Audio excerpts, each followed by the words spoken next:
పూరా local. Welcome to పూరా local. Musi beautification అస్సలు తగ్గేదిలే అంటుంది కాంగ్రెస్. మూసీ నిర్వాసితుల ఇల్లు కూల్చివేస్తే మేము తగ్గమంటున్నాయి విపక్షాలు. ఇలా మిషన్ మూసీ కేంద్రంగా రాజకీయం వేడెక్కిన నేపథ్యంలో విపక్షాల స్పీడ్కి బ్రేకేసే కీలక నిర్ణయం తీసుకుంది కాంగ్రెస్. నిర్వాసితులకు ఇళ్లతో పాటు జీవనోపాధి కల్పించాలని ఏకంగా కమిటీ ఏర్పాటు చేసింది. మరి మూసీ ప్రక్షాళనలో ఎవరి వ్యూహం ఫలించబోతుంది? మూసీ ప్రక్షాళన ప్రాజెక్టును ప్రతిష్టాత్మకంగా తీసుకున్న కాంగ్రెస్ ప్రభుత్వం ఆ దిశగా వేగంగా అడుగు ముందుకేసింది. అయితే మూసీ పరివాహక బాధితుల నుండి ప్రభుత్వంపై తీవ్ర వ్యతిరేకత వ్యక్తమవుతుంది. ఎన్నో ఏళ్లుగా తమకు నీడనిచ్చిన గూడును కూల్చేస్తుంటే భావోద్వేగానికి లోనవుతున్నారు నిర్వాసితులు.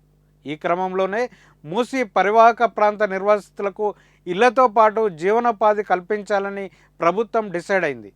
మూసీ నది నిర్వాసితుల జీవనోపాధి కోసం ప్రత్యేక కమిటీ ఏర్పాటు చేసింది.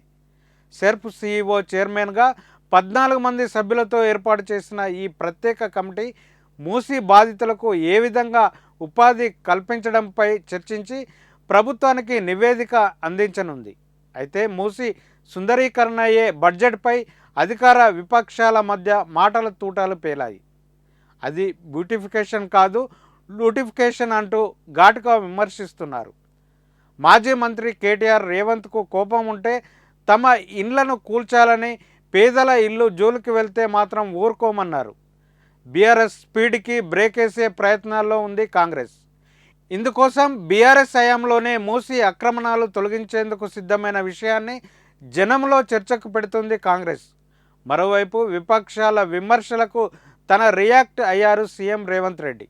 మూసీ నిర్వాసితులను ఏ విధంగా ఆదుకోవాలో విపక్షాలు సలహా ఇవ్వాలని సూచించారు. ముఖ్య నేతలు పిలిచి బట్టి విక్రమార్క, పొన్నం ప్రభాకర్ చర్చలు జరపాలని కోరారు.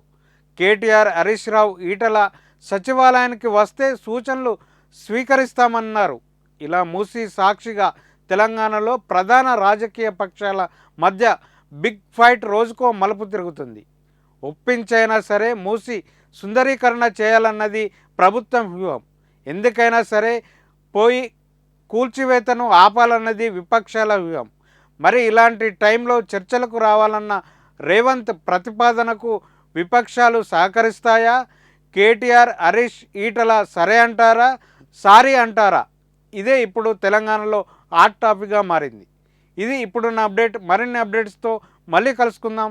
చూస్తూనే ఉండండి పూరా లోకల్.